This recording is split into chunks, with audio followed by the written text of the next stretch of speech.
Good afternoon, everyone. My name is Kelsey Heindel, and I'm a program coordinator in the Office of Community Engagement.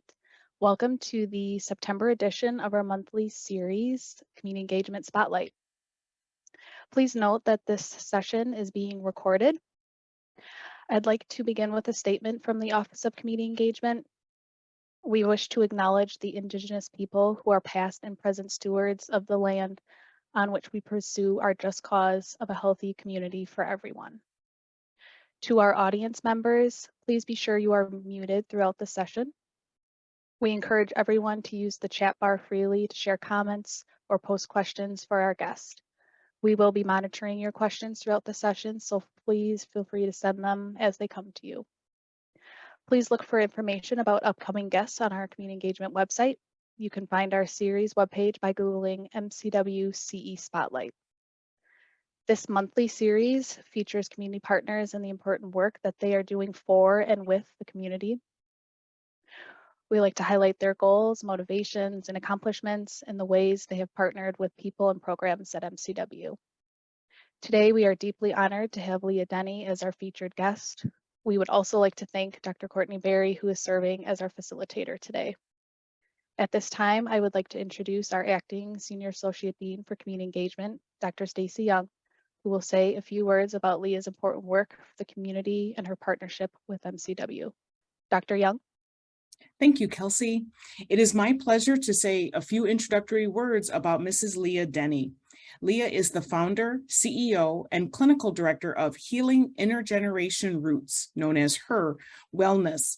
She is a wife, a mother of two, and a community member. She is of Hawaiian and Filipino descent, Hungarian-Jewish, and English ancestry, and her husband and children are Oneida and Ojibwe.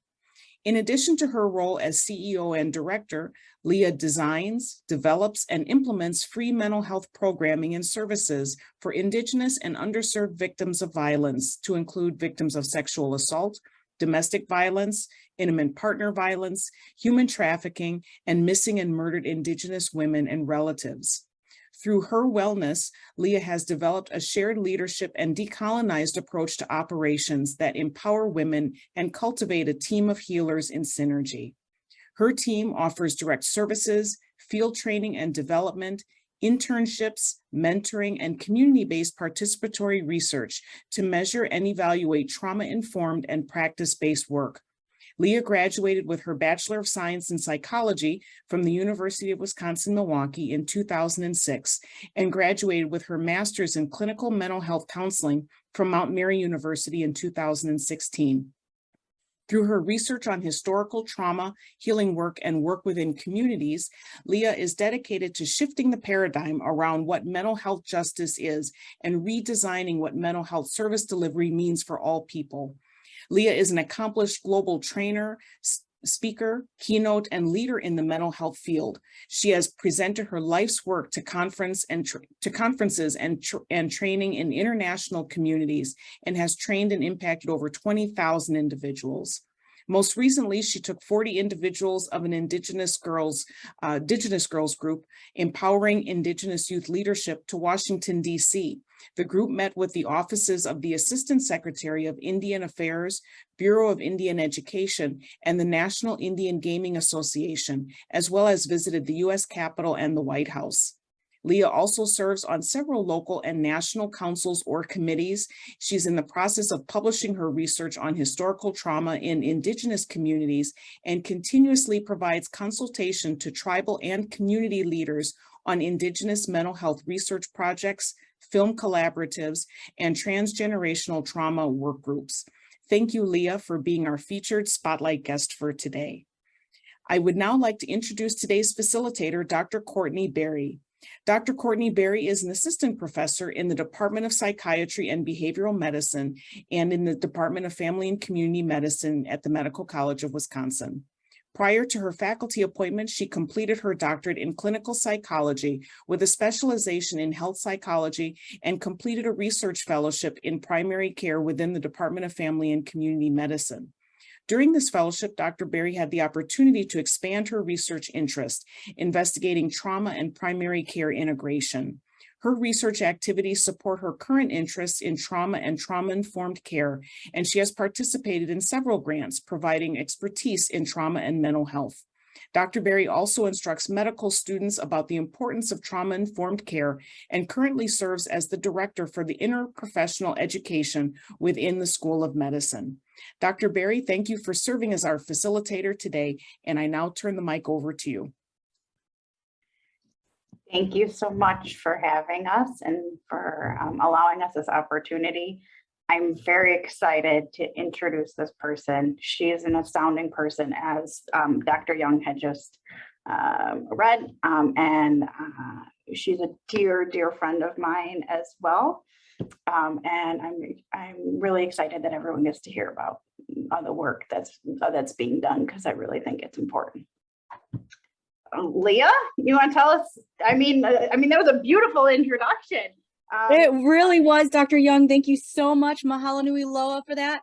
I also want to say, Courtney, Dr. Berry, my friend, I am grateful to be in this circle with you today and to have this conversation and to just expand what does community health justice mean for our communities that have been systemically oppressed. And so that is a little bit about what I talk about, and how do we begin to shift the paradigm from mental health practices that are, we're not designed to really heal those systemic pains.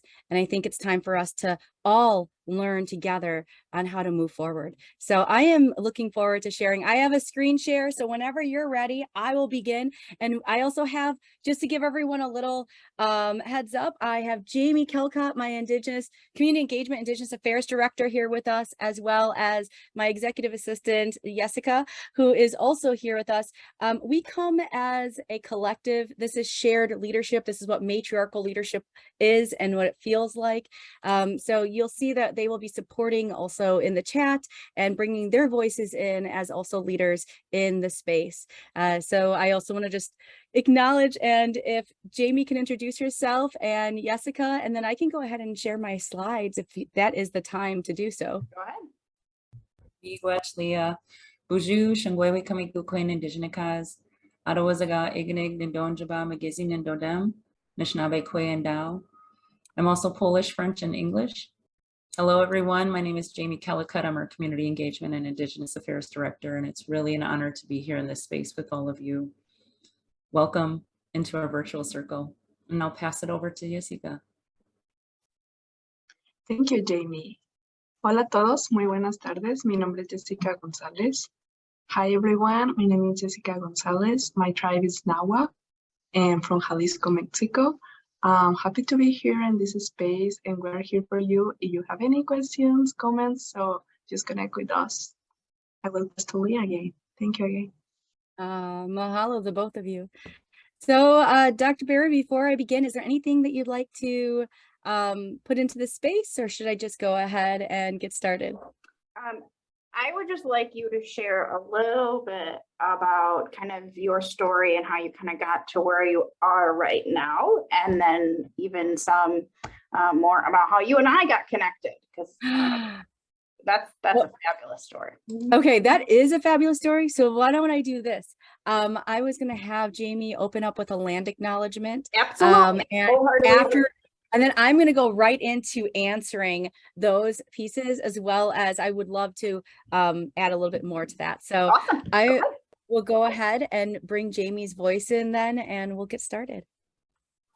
Thank you, Lea. Oops, I went the wrong way.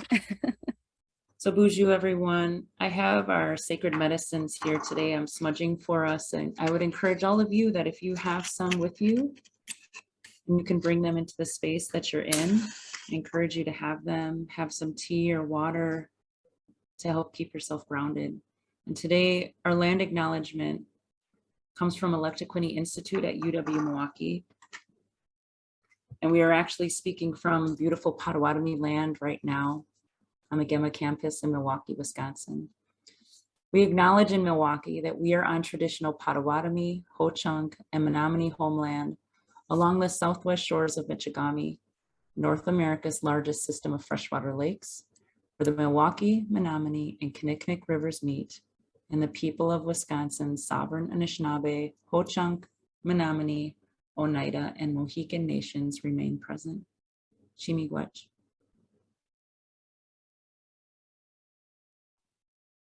Mahalo, Jamie, for bringing that energy in. We always want to also acknowledge as land acknowledgements, maybe these are going to be becoming more and more familiar in spaces that are non-Indigenous, because in our Indigenous communities, these are things that we bring into this space always to acknowledge the land that we stand on and the land that we heal and are part of.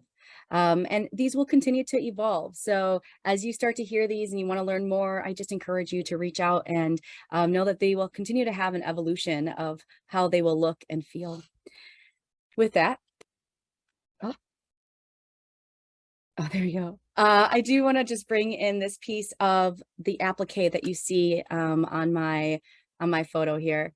Everybody at HIR Wellness has taken the time to be able to understand our stories. We are a women-led, survivor-led, Indigenous organization. And a huge part of our healing is through our stories. Excuse me. I'm sorry. I have like just a tickle in my throat. And we heal through our stories. And in that process of healing through our stories, it's about slowing down to connect to the ancestral lineage and wisdoms and healing that we walk with. And so part of coming on to any of the team at HIR Wellness as Healing Intergenerational Roots is to bring our stories into the center of our conversations. So any of our relatives, you'll hear me say relatives versus clients because we are in relationship with one another. And in that relationship, if we are going to ask those to be vulnerable with us and to share their story, we also must have a way to share ours in a way that makes sense, in a way that helps us connect and shares about that ancestral lineage. And so anybody on the team could go ahead and share a little bit about who they are and where they come from. But every time they retell that story, this applique that you see, it will be told a little bit differently, as stories should be, because it is not the single story, but it is the multitude of the ways that we connect to our story that helps us to heal within our generations. Which brings me to, how did I meet Dr. Barry? I do want to be able to bring that energy in here because I just say, starting off, community partnerships is everything. Having spaces that believe in the community visionaries, the community stewards who are at the grassroots efforts of trying to make change in their community, because it's not just a job for them, it is their people, it is their investment, it is their heart, it is their home. And so when you want to find those who are really going to be there, and you think about sustainability, find the stewards in your community, but they need help, they need support, they need to know that their voices matter, that they will be invested in, not just by, you know, oh yeah, cheering you on, you're doing great, but really truly investing in them. And that is based on a value-based ecosystem and economy. And I get really deep into what does that look like in a matriarchal organization. Today, we won't have enough time for me to dig into what does a value-based ecosystem and economy look like in a matriarchal organization. But what I can share is that when Dr. Barry and I met, I was invited to go and share a little bit about the research that I was doing and be in a space where I could, you know, talk about healing historical trauma. Now, at this point, you have to know that I was just starting off. I had this big idea. I had done my master's thesis research that was supposed to be 20 people at best who took this questionnaire that I developed to understand the impact of historical trauma as intergenerational trauma and the complexities and the interplay between adverse childhood experiences and identity. And so that study is now one of the primary intakes and assessments that I use here at my institute. But going back to that point, I wanted to start opening up HIR Wellness and meeting community partners. You know, the first people to fund us actually was the Women's Fund and Bader Philanthropies, were the first funding sources that believed and jumped in. And the first community partner beyond that was MCW. And so when I was brought into a meeting, I was able to meet Dr. Barry, who was there for her, she was just finishing up. She was wrapping up her doctoral program. And I started sharing about all these ideas. Have you ever sat with anyone that's a visionary or anyone that has a lot of ideas? You're either like, oh boy, here's another one, or you're like, I want to know more. you're on one of those edges because it's definitely an experience. And she was the one that was sitting at the edge of her seat that's like, like what you're saying, it needs to happen. How do we make this happen? And she dedicated all of her energy and time to say, anything that you need, just give me a call. I'm there. I'm your lady. I don't care what it is. I'll make time for you. What do you need? And people say that, but they don't necessarily do it. And they mean well, but life gets busy. You get preoccupied. But Dr. Berry, she meant it. And so we would meet up for coffee and tea, and I'd share her about this vision about opening up a center, an institute, if you will, a training institute that would change the way we teach and train mental health, the pedagogy and practice of. And, it's a big idea. And she was all in. And she said, how do I help? How do I be a part of this? And so we ended up wanting to go for the DOJ's Department of Justice Victims of Crime Act grant. It was a big grant. And I remember going into the office, the large meeting that they had for the DOJ. And here I am with just a vision and no money. and pretty much opening up shop for my minivan as I would go into community centers providing free mental health and wellness services at different Native agencies such as Southeastern Oneida Tribal Services or going to the Ho-Chunk office. And so I was at the DOJ's VOCA meeting, and in that meeting they said, we want you to dream a dream. This is the time. What do you want to bring to your community? How do you want to be part of the change? Well, you didn't have to ask me twice. I figured, hey, I only really have one try at this, because I didn't know how long I could sustain not making anything and having a family. I had, at the time, I also had my foster son, and we were in the process of adopting my daughter, and I had a 6-year-old, and I was in full-time graduate school, just ending my programming, working full time. And so I dreamed a dream. And in that process came a really large grant that I had to write. Never wrote a grant that large. And we were asking for $3 million over a 5-year period. I mean, who are we to ask for that much money when, we had just turned 2 years old at that point when we were asking for that type of investment in a dream, in a vision to change the way that we address historical trauma in our communities who are historically victims of violence because of the impact of historical trauma and colonization. And so as I wrote this grant, I remembered the many conversations that I would have with Dr. Berry, where she said, just give me a call. I'm here. I'm good at grant writing. I'm good at this. What do you need? And so it was at that moment where I said, you know what? I'm phoning a friend. I'm phoning a friend because I'm really good at writing some narratives, but it got a little hairy. And I had my dear friend who's now our COO, Deanna Schwenner, who also was helping to moonlight with me as we were trying to put this grant together. If anyone's written a Department of Justice or federal grant on any level, and the energy that goes into it. And so Dr. Berry, as pregnant as she was, met us at late night at coffee shops. We would be sitting there at, midnight just about, and they'd be kicking us out. They're like, no more coffee for you. You got to go. You got to go. And we would have the coffee. And I remember the night that we submitted this grant, we're sitting in the van, in her minivan, by the way, because she had plugs. Who has plugs in their minivan? She does. So she had plugs in her minivan where we could put the computer on, and it's raining, it's downpouring. We're trying to find a bathroom. We got kicked out of the coffee shop because they were closing. I think it was a Sunday, perhaps. I remember that. Yeah. And so all three of us were on the computer. I was doing one part, Deanna was doing another part, Courtney was double checking our numbers, and we were racing the clock. And at 11, I think it had to be due at midnight, right? At 11:50 or something like that. It was like, we're ready to submit. And we look at Deanna, because I'm like, I'm not doing the submit button. I'm too nervous to submit. And she submitted it, and we're like, it's done. And it was like, okay, well, we probably didn't get that, but way to go, team.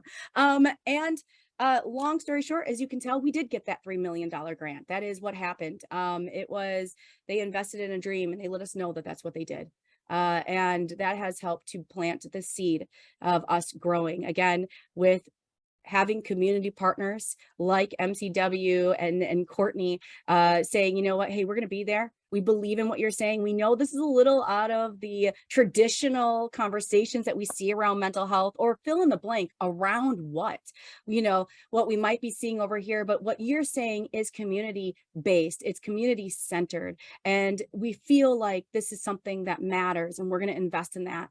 And if you invest in a vision, if you invest in the seed of that vision, you can see a forest grow. And so that is where we are at today. So I want to say to Dr. Berry, thank you for your continued support in believing in what we do, and in even becoming one of our board members, and investing your energy and your light into the continuation of who we are as we grow. So I wanted to bring that in here, and also say, if you are looking at how do you invest in community engagement, how do you get, you know, your community partners to be excited about the partnership? It's about trust. It is about relationship building. It is about investing, and not just investing by holding a meeting with them. It's investing when you say that you will answer the call, because you have so many people that are out there that might not have the resources, just like I didn't have the resources. At one point, I didn't have the resources. I can now say we are funded by the Department of Administration, the Department of Justice.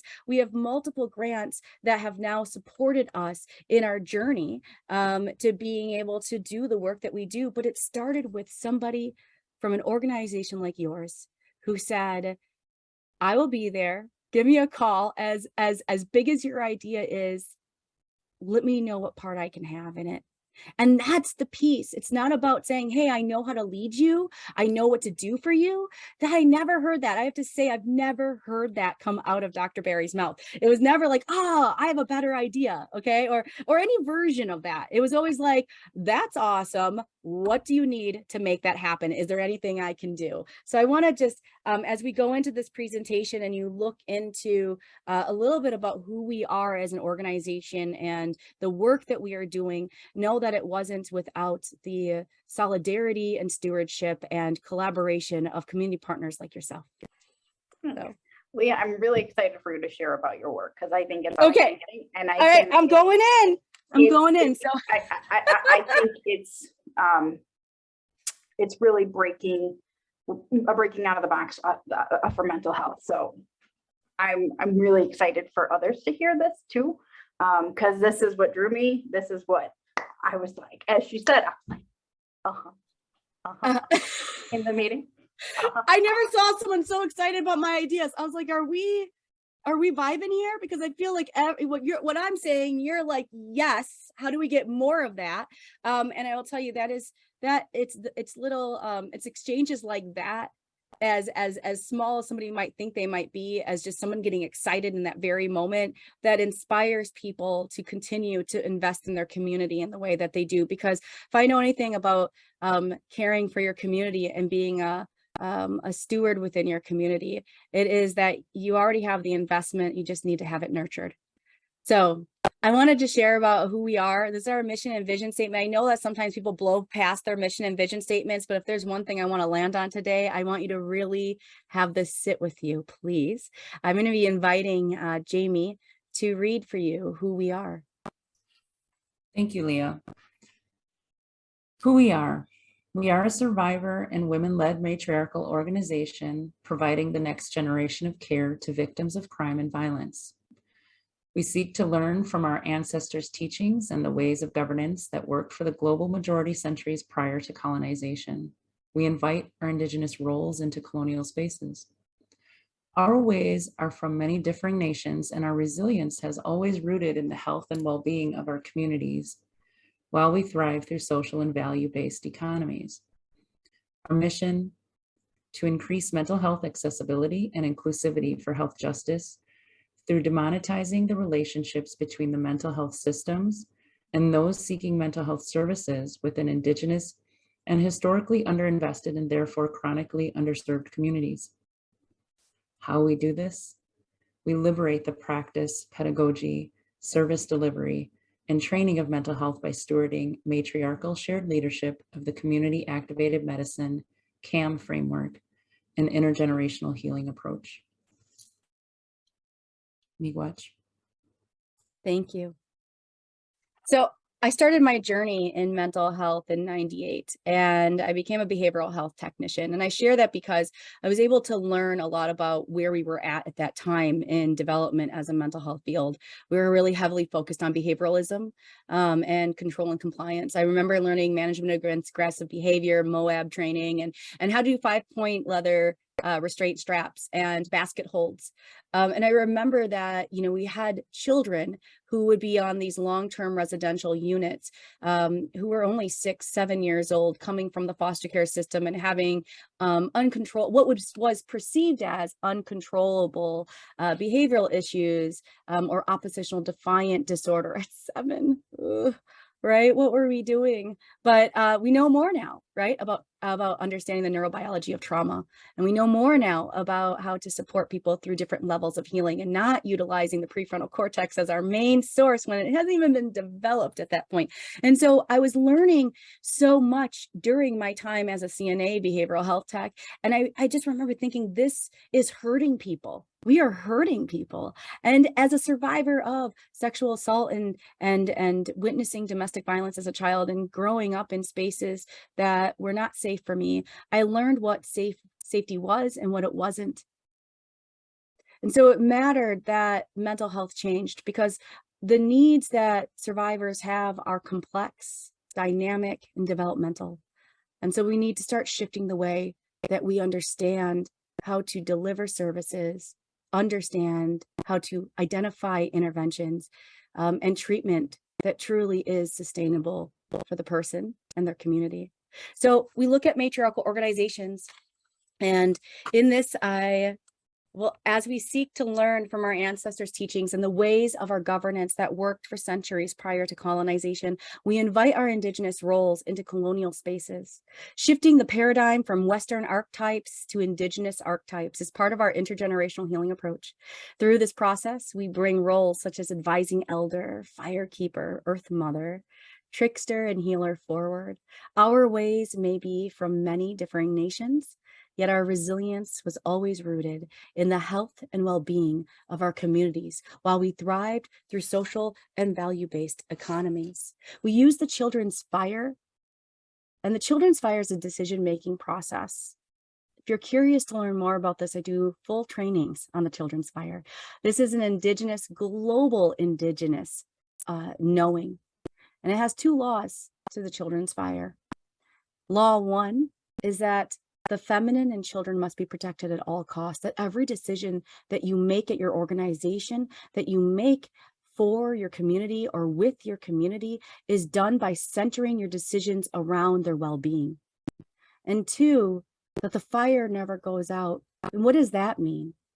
Well, I want to share just briefly a story about the Ho-Chunk Youth Suicide Conference that I've had the honor of being invited to every year, except for when obviously it wasn't going on because of COVID. And what they have, as many Indigenous events will have when they're talking about suicide, homicide, missing and murdered Indigenous people. So there was a fire that was going, and it starts from the beginning to the end of the event. That's right, 24 hours it goes. So there has to be somebody, a firekeeper, that is there to keep tending to that fire. And if you were to walk by, you might see the same person kind of there every time you kind of go different. You go on Monday, you go back, you go Tuesday, you go back, you kind of see the same person. But if you pay attention, what you see is it's not one person that's running that fire. If you pay attention, you start to see that there are children running little plates out to them for food. There's aunties and grandmothers in the kitchen making that food. There are young men who are chopping the wood to make sure that the wood is there so that firekeeper can continue to burn that fire. You see that there are other men who come forward who say, hey, I'll give you a break. Let me take over for a moment. And it works intuitively.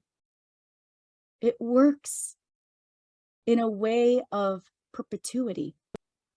And that's important because there is no ask. It's a knowing on how to take care of our communities. It's a knowing of how to show up with your roles and your responsibility to take care of the whole. So when it says don't let the fire go out, it means know your role and your responsibility and know that it should be shared, because none of us can carry that role alone, regardless if it is a stewardship or a leadership position, that we too need moments of rest and break. And so the Children's Fire is an entire process of decision-making, of governance, of how to support your community and how to make decisions in your organization. I've built this framework out even further, and we use it with tribes. And currently, I have been invited as a research consultant on a CDC project looking at adverse childhood experiences within our Indigenous communities and thinking differently on how we can use decision-making to move forward together. And it has been a beautiful experience as we're continuing to journey on that. Who we serve? Well, 87% do identify as female, and over 95% identify as our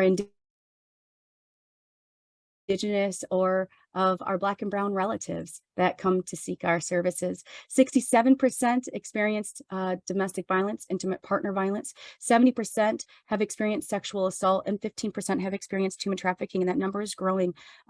We are serving a missing and murdered Indigenous woman survivor or her family because she did not survive. So they are the survivors. And those family experiences are growing in numbers every month. So we are also we serve as a council on the Wisconsin State Task Force for Missing and Murdered Indigenous Women. I'm on the data subcommittee. Jamie's on one of the systems committees, and we have another team member that is on the community committee as well, to be able to help be stewards in those spaces. Missing, murdered, and Indigenous women, if you're not familiar with that term, you'll also hear MMIWR, which means relatives, or MMIWP, which means people, because it doesn't just impact our girls and women, it impacts our LGBTQ two-spirit community members, as well as our boys and men. And so it is important to understand the dynamics of MMIW and the historical nature of it. If we had a little bit more time together, we could really get into why these things are present in our communities. And it does date back to the doctrine of discovery over 525 years ago, and the continuation of historical trauma against our Indigenous people. But we are not statistics, we are a people. And so I developed a term called community activated medicine, and that is that the people are the medicine, CAM. Now, in the medical field, you might have been familiar with something called CAM, complementary alternative medicine. And if you are, know that when I was reading that research and literature in my master's program, there was an activation for me. And that activation was realizing that that was written by a Eurocentric worldview that looked at my healing practices as complementary to what Western psychotherapy could offer once a week for 12 sessions. When I know that my spiritual ways, my cultural ways, if I could have a connection to that, if I could increase my relational health, that would impact my spirit and my well-being even greater.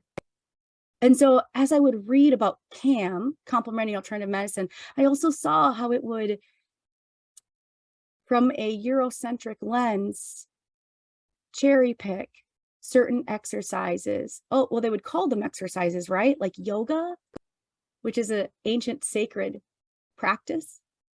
And so it would take different practices and call them complementary when they are not complementary. They are sacred, they are cultural, and they are lineage. Sometimes we don't even see the racism in the work that we do because we're just breathing it. So while I was in my program, I started to think of this term called community activated medicine, that the people were the medicine, that you have the medicine in you, that we can breathe. My grandfather told me, my Hawaiian grandfather told me, he said, Lea, do you know what aloha means? And I said, yeah, Papa, I know it means hello or it means goodbye.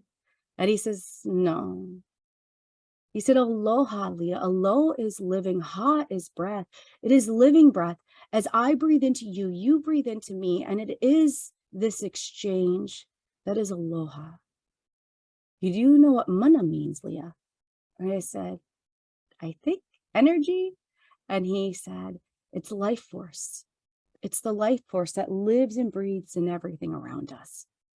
So as you give aloha, give good mana, give good life force. I learned early on in my journey that the medicine wasn't far, even though it felt far away, that it was within us. That if we could only slow down enough to feel it, to see it, to share it, even though we can all walk with hurt, walk with uncomfortableness, dis-ease, there were moments where just sharing that cup of tea with somebody is the only medicine that they needed. The medicine that they needed to feel seen, to feel heard, to feel like they can get through that tough day. And so at my organization, this is us. It's community activated medicine. Every day we work on impacting relational health. There's something that I've learned along my journey. I'm also trained in Dr. Bruce Perry's model, the neurosequential model of therapeutics. I'm one of his trainers.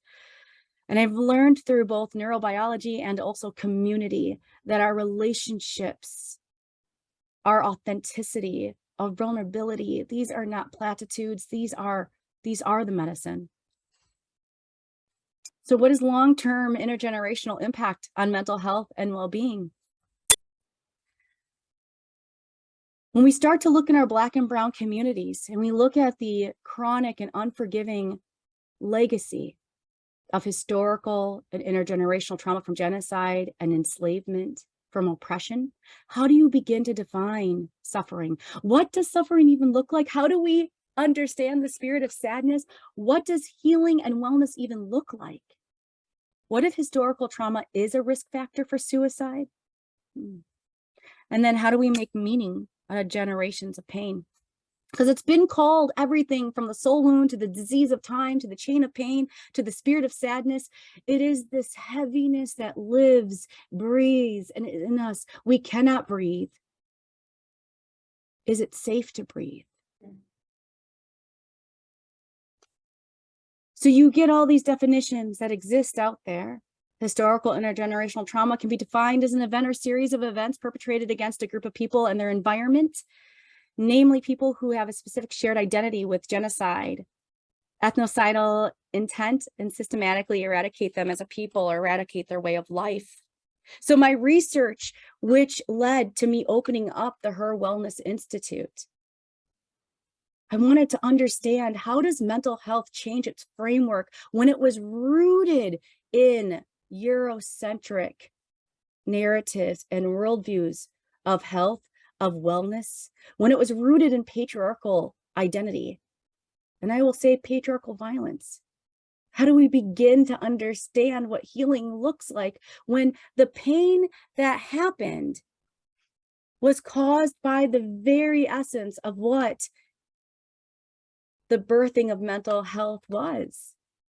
See, mental health, if we understand our story and our history of mental health, comes back from the Europe, where we were looking at people and saying, hey, if you're crazy, we're going to lock you up and we have a place to put you. There was very unkind and cruel practices that were done specifically to women and people of color. It was a way to control the masses. We understand our story and where we started. Yes, over the years, was it 1916, Clifford Beers with the Mental Health America started, but again, that was a patriarchal worldview of mental health from also a Eurocentric gaze. So how do we begin to understand what mental health needs to be for the communities that have experienced systemic oppression, genocide, enslavement, racism, environmental injustice, economic injustice? It's important for us to have these conversations, because you can't just sit with somebody and say, hey, it's anxiety, it's depression. Yeah, it's deeper than that though. And I believe wholeheartedly that we can make a difference. And I see right now, it's not just a theory, we're doing it here. Our therapy looks different. Our practices are different. Lea, can you share a little bit about that? Because that's what I'm like, that's what makes me go. Yes, let that. me get there. So our practices look at, and as you know, Resmaa Menakem He says trauma in a person decontextualized over time looks like personality. Trauma in a family decontextualized over time looks like family traits. And trauma in a people decontextualized over time looks like culture.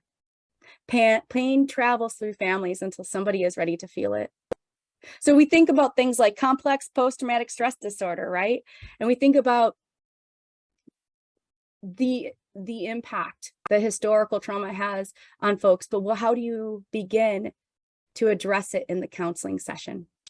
Well, one, to your point, Dr. Berry, it starts with unpacking our practice.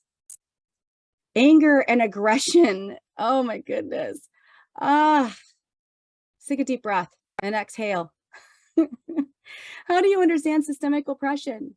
When you see anger, is it rage, or is it complex grief?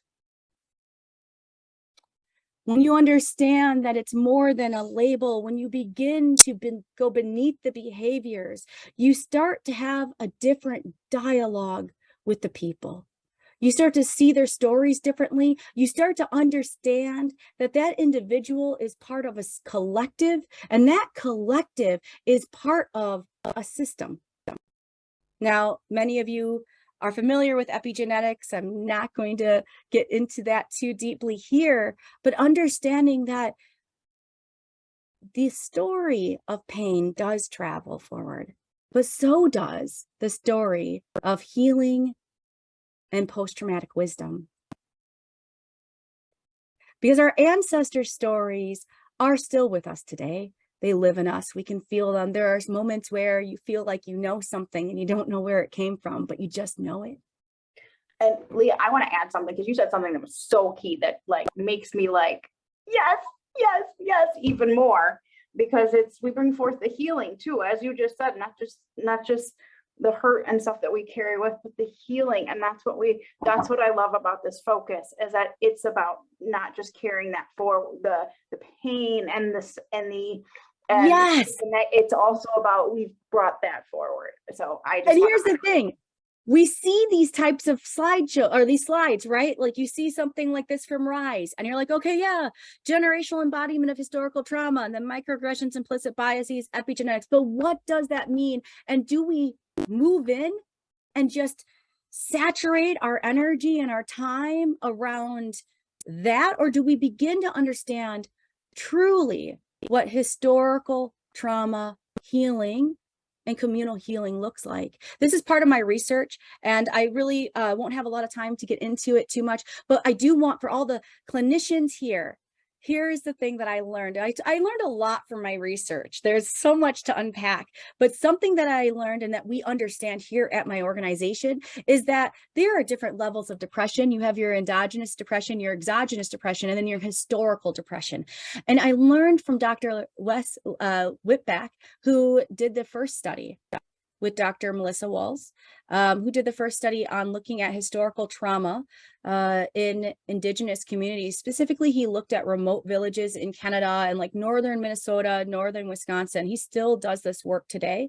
And what he wanted to know is, can you differentiate between anxiety, depression, suicide that is related to an endogenous depression, a neurobiological experience, even an exogenous environmental experience, to actual historical trauma depression? And he wanted to know if that was a thing. And because he was an incredible statistician and had an incredible team, they were able to do just that. I really encourage you to look into his work. But this is what my research was able to find, which replicated in many ways the findings that he had. So what he saw was, when shame and avoidance and anger and depression came up in a community, how would we treat that? Let's take a moment and think, how would you treat that? What would be your response? What might be some of your interventions and your treatment for somebody with intense anger and depression or shame and avoidance? But what if you understood that that shame and avoidance and anger, depression wasn't connected to what your worldview was? What if it was connected to being uncomfortable around white people? Shame, isolation, rage connected to the traumas of historical trauma, fearful and distrust, feels like it's happening again, avoiding places, makes you think of something, right? Depression, anger, anxiety, loss of concentration, sleep. If you were to only see the right side column, You may say, oh, okay, I understand what that is. But you're looking at it from a Eurocentric worldview. Because what Dr. Whitbeck and what I was able to find was that it was actually connected to historical trauma, because the questions that they were directly responding to was, how do you feel about the loss of your language, the loss of your land, the loss of your people, the loss of your sense of community, the loss of your children by suicide, the loss of your children by substance use, it was loss and loss and loss. So that anger and rage wasn't connected to something that you, from your worldview, might be perceiving. It was connected to a deeper pain. So I came up with persistent toxic systems and environments. This is a term that I coined, and it came out of the research that I did. I began to understand that it was the environment, it was the system that is continuing to create an illness in the people. It's Elder Koyas, who is the founder and executive director, was the executive, he's now emeritus, and of White Bison. And he talks about the healing forest. And in that he says, you know, you can have a forest and all the leaves are dying, and you can say, hey, there's these trees that have to get cut down because they're sick. And you cut them down, but yet, you know what? Things grow back and they're still sick. So people say, cut down more trees. And before you know it, you've cut down all the trees. And he said, what they're not looking at is they're not tasting the soil. They're not testing the soil.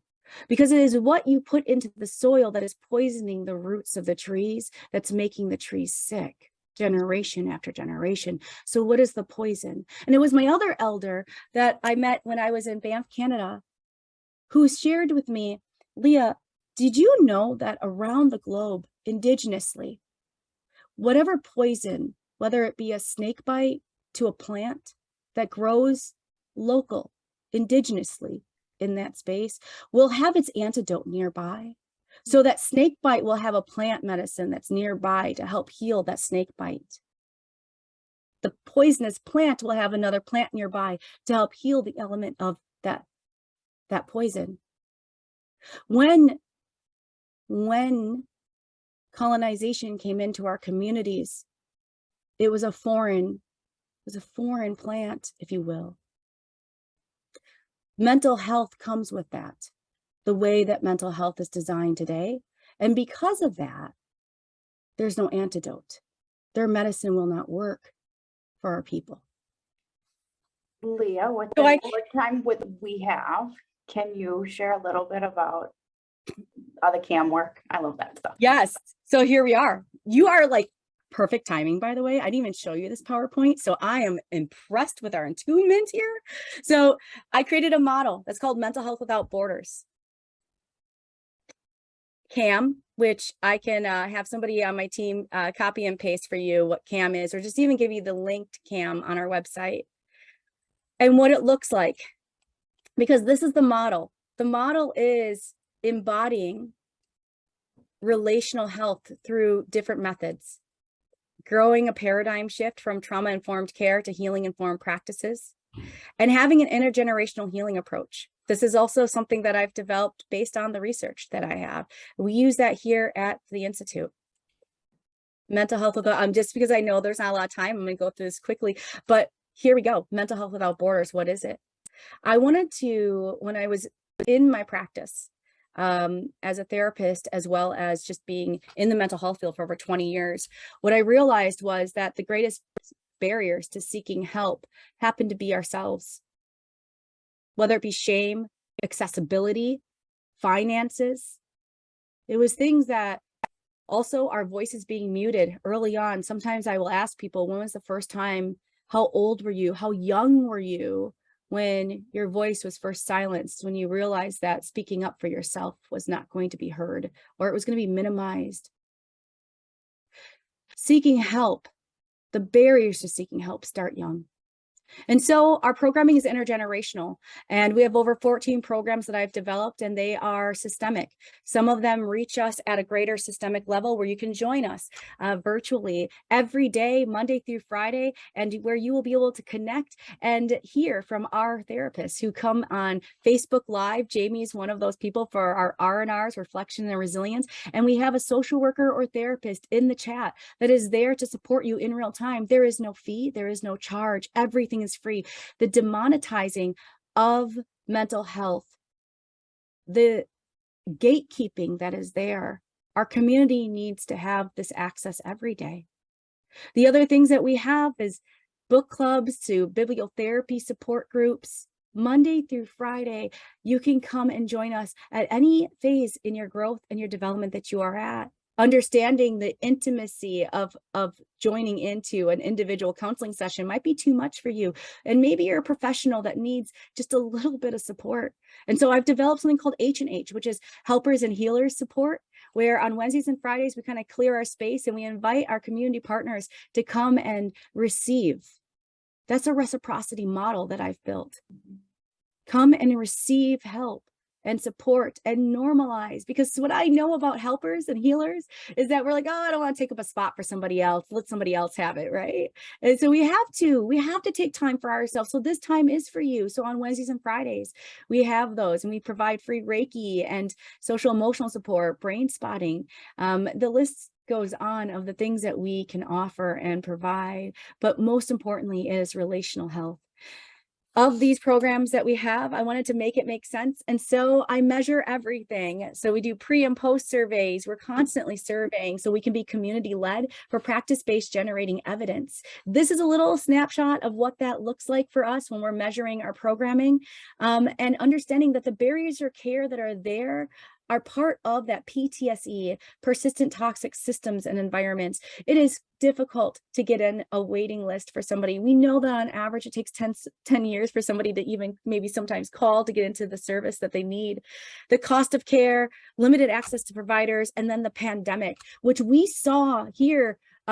Most people really struggled in the beginning of the pandemic to figure out how they were going to launch into services. And I remember launching immediately into, we need to create routine for our relatives. We need to create predictability for our relatives. So we just have to, I didn't even know what we were going to do, but we just have to start online programming. We're going to just jump onto a live and we're going to fumble just like everybody else is going to fumble, and we're going to do it together. And we created this program of going live every day during the pandemic for 2 solid years. We wake up with you and we have an 8 a.m. to 5 p.m. because for work-related disorientation, people needed to have something to put those bookends for. Right. So we started our day, your work day, and we ended your work day with us. And that was all bringing us back to a groundedness and to a healing. Because when we look at Western mental health practices, 1 hour of therapy a week for 48 weeks, because I included like holidays, is 48 hours. That's 2 years of therapy is 96 hours, or just 40 hours in 2.5 weeks. We have to do better. And so I developed this Mental Health Without Borders programming, which includes our campsites, community activated medicine provider sites, where we will go into urgent, immediate spaces. For example, when we had, unfortunately, the mass shooting that happened by the Bucs Stadium not too long ago, Turner's Hall and Emilio reached out to us and we said, hey, how can we help? And he said, hey, whatever you got. And we said, we can bring a mental health pop-up booth to you and support anybody that needs some wellness checks. And we went and did that. And this is what we do. We go into community spaces, whether it's universities, UWM invites us to their campus. We go to powwows. We go to suicide conferences. We go into community spaces. The Department of Violence Prevention invited us to be a part of their Summer of Healing series, where once a month we showed up with our campsites to provide mental health without borders to the people. And we bring our staff, we bring our students, because we're also a training clinic. So we have social workers and LPCs and occupational therapists and advocates from UWM to Mount Mary University to MATC. The list continues to keep growing. And we bring the medicine to the people. And it's this relational health. We bring also things like heart math and biofeedback. And that's Marcy, our occupational therapist, working with a relative on how to connect to their heart space. But when we do that, we're also connecting them to the rhythm and to these, making programs that are expensive like this accessible to them, free for them.